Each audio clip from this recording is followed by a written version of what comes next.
맹독성 발언할 수 있다 진짜. 얘기해봐. 이게 젊은 애들이 게임을 하지 말라 그러잖아. 그러면은 막 반발을 한단 말이야. 근데 난 그 심정을 너무 알아. 왜냐면 나도 그랬거든. 근데 이게 근데 내가 지금 분명할 수 있는데 게임 하지 마. 왜?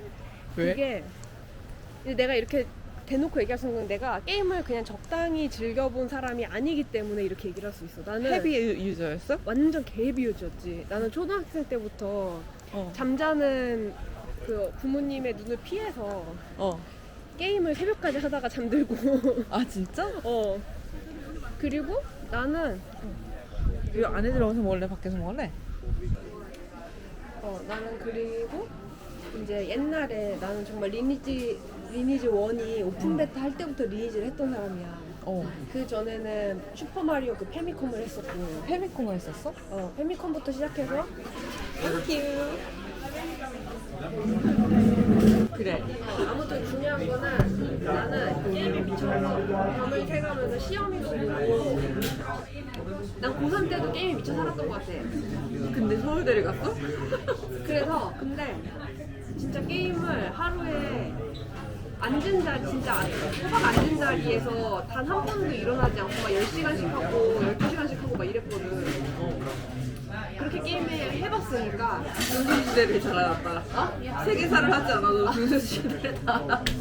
해봤으니까 아는데 남는 게 없다. 그러니까 하는 동안은 겁나 재밌거든.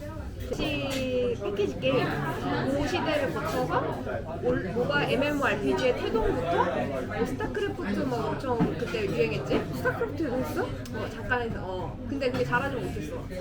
그래가지고 그걸 거쳐서 지금 이제 모바일 게임까지. 모바일 게임에도 또 가챠 게임에도 한동안 미쳐 있었거든.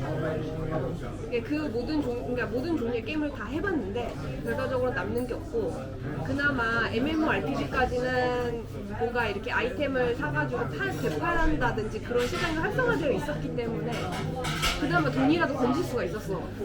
근데 그것도 사실 엄청 헤비하게 하면 남는 장사는 아니야. 무조건. 근데 애초에 막 남자애들 막 2달씩 막 방학 때 캐릭터 키워가지고 나 팔았잖아. 200만 원씩 먹고 팔고 말했잖아. 그치? 그런 게 가능한 거죠? 가능한 구조지. 근데 이제 그런 식으로 하려면은 굉장히 재미가 없지. 일이니까.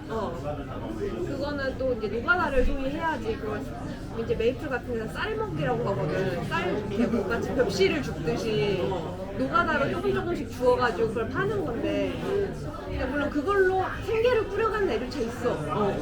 근데 그거는 너무 하는 의미가 없잖아. 그건 그냥 비즈니스로 하는 거, 비즈니스라고 부르기도 애매하지만 아무튼 알바의 의미로 하는 거지. 뭔가 내 게임을 즐기려고 하는 것도 아니잖아. 그렇다고 남는 거는 정말 사실. 근데 그 시간에 최저임금 받으면서 편의점에서 일해도 그만큼 받거든? 그 MMORPG도 요즘에 몰락의 길을 가고 있잖아. 요즘 모바일 게임이란 말이야. 그러니까 더 의미가 없어. 그러니까 뭐 하는 동안 즐거우면 된다라고 생각을 하기에는, 그렇게 정신승리를 하기에는 요즘 모바일 게임은 대부분 가챠 위주인데 그 가챠가 돈을 너무너무 많이 요구해. 높은 종류의 이제 예를 들면 카드 게임이랑 카드 아니면 캐릭터 이런 걸 뽑기 위해서 너무 많은 돈을 써야 되는 거야. 그런 종류의 가챠 게임을 하는 애들 보면은 돈 진짜 많이 쓴 애들은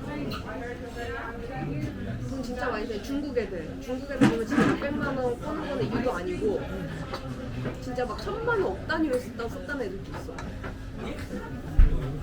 근데 그 게임을 이제 게임이 언젠간 질리잖아. 그거를 막 10년씩 20년씩 할 수는 없단 말이야. 이제 길어봐야 1년도 채 안 되는데 1년 막 진짜 길어봐야 한 3년 이러면은 내가 뭐 하고 싶어도 보통 게임들이 서버 종료를 해. 장사가 이제 더 이상 안 되니까. 그러면 그냥 다 날아가는 거야. 내가 이제까지 돈 벌었던 거는 그냥 끝나는 거야. 근데 슬프다. 그 애정을 쏟은 만큼 아무것도 남지 않았으니 데이터 쪼가리조차 남지 않은 거잖아. 서버를 종료했으니까. 그거 허무하잖아. 두 번째. 20대에게 해주고 싶은 투구. 두 번째 충고. 가서 최대한 많은 경험을 하는 게 좋을 것 같아. 예를 들어 예를 들어서 엄마 아빠가 그때 교환학생을 가라 그랬는데 귀찮아서 안 갔거든. 굳이 나한테 필요가 없다고 생각을 해서 근데 지금 생각해보면 할 걸 그랬어. 어떤 점이 아쉬워? 어? 어떤 점이 아쉬웠어? 그냥 그때밖에 못하잖아. 그리고 내가 만약 그때 갔으면 좀 더 빨리 언어의 중요성이나 필요성을 더 느꼈을 수도 있고 그냥 되게 다양하게 사는 사람들이 있다는 걸 좀 더 빨리 알았을 것 같아. 언어는 언니가 보기에 중요해? 언어? 언어 중요하지. 중요한데 이게 참 되게 애매한 게 내가 말을 할 수 있어도 말을 할 나만의 컨텐츠가 없으면 사실 언어를 아는 게 별로 의미가 없을 수도 있잖아. 두 개 같이 가야 되는 것 같아. 언어만 하나만 알면 다 끝난다 이건 아니고. 근데 내가 뭐 컨텐츠가 있어도 언어를 모르면 말을 못하니까. 그러니까 나도 그랬던 게 내가 자꾸 일부러 힘을 내가지고 얘기를 하려고 하는 게 사람들이랑 뭔가 말할 스몰톡부터 시작을 해야지 나중에 디베이트까지 갈 수가 있잖아. 맞아. 그러니까 그 첫 발을 떼는 과정을 딱 일단 거치는 연습으로 한 10명한테 트라이를 하면은 그때 막 3-4명한테 얘기하고 끝나. 근데 한 3명 정도는 조금 이야기하다가 끝나. 그럼 난 한 2-3명은 남거든. 그러니까 이게 되게 중요한 거 같아. 그렇게 해서 그런 외국인이랑 친구가 되는 연습을 인생이 있어. 그러니까 일을 할 때도 되게 도움이 되고 일단은 내가 외국인이랑 일을 했을 때도 근데 내가 너무 당황하거나 너무 일적으로만 대하거나 하지 않고 걔네도 이제 예를 들어서 우리가 모르는 그런 비즈니스 매너들이 있잖아. 처음에는 되게 막 엄청나게 존중 표현으로 막 썼다가 그게 처음에 뭐 dear로 시작했다가 나중에는 hi로 시작하고 나중에 이름만 부르기 시작하고 이런 거는 매일 쓰는 법도 되게 걔네가 그렇게 그런 순서에 따라서 친밀도를 높여주지 않으면 얘는 나랑 친해질 생각이 없구나라는 생각을 한다는 거야. 근데 우리는 그거를 모르잖아. 왜 나는 항상 기어만 썼을 것 같아. 아 원래 이게 얘네 그거구나 이런 거. 그래서 오히려 그렇게 써지지 않는 거에 대해서 너는 왜 나한테 그렇게 거리감을 주니? 약간 이런 식으로 반응하기 때문에 절대로 그거를 2번, 3번 끝까지 말하는 3번째 됐을 때는 어느 정도 서로 예를 들어서 클라이언트 서비스 팀이랑 그냥 얘기를 하더라도 걔네들이 이제 답장을 이름으로 했으면 그 다음부터 이름을 언급해 주는 게 예의라는 거야.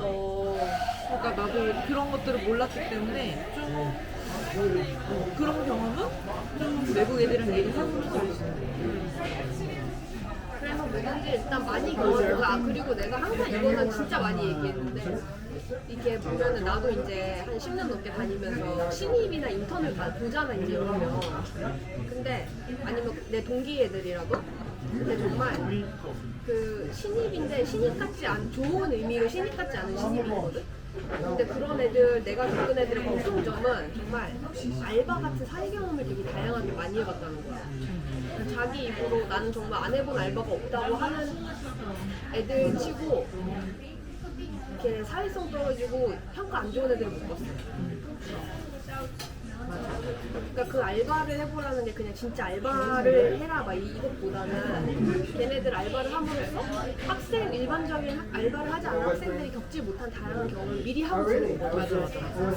이게 사람이 아무리 뭐 진짜 막 엄청 뛰어난 천재가 아니니까 처음에는 누구한테나 다 어색하고 이상해. 근데 다른 사회생활을 시작하는 애들은 이미 사회생활을 하는 경험이 있고 이미 2번째, 3번째 사회생활이기 때문에 만약에 했는데 이렇게 사회생활 알바처럼 사회생활 개망했어. 그러면은 그냥 그만두고 별로 내 인생 스타일이 없어. 그리고 이제 다른 장소 가서 잘하면 돼. 근데 우리가 보통 정규일 때 개망해. 그럼 그걸 회복을 못하진 않아. 그치만 그걸 회복하려면 너무나 오랜 시간이 걸려. 왜냐면 건너 아는 사람들이 너무 많고 회사 안에는 그러다 보니까 항상 퍼지는 속도가 너무 빠르다. 근데 또 반대로 이게 또 좋은 게 나에 대한 좋은 평가가 있으면은 또 그 좋은 평가가 이렇게 쉽게 허물어지지 않아. 그리고 또 중요한 거는 이 경험을 내가 이런 경험을 얘기하니까 내가 돈 주고 갑의 입장에서 하는 경험만 하고 오는 애들이 있어. 예를 들어 어학연수 뭐 아니면 뭐 여행 뭐 어디서 봉사활동 이런 건데 사실 나는 그런 갑으로서 하는 경험은 뭐 몇 번 해보면 좋긴 하지만 그건 축적되는 그거는 계속 반복해봤자 축적되는 게 없다고 생각해. 왜냐면은 누구든지 사회생활 처음 시작할 때 다 우기거든. 내 위에 수많은 갑이 있기 때문에 결국 사회생활 잘한다고 갑들의 비위를 잘 맞춘다는 거잖아. 알바하면은 진짜 사회인 최하층에서 의뢰의 입장을 철저하게 경험할 수 있거든. 근데 그 알바를 하면 살아남았다? 얘는 정말 사회생활하기 엄청 좋은 환경이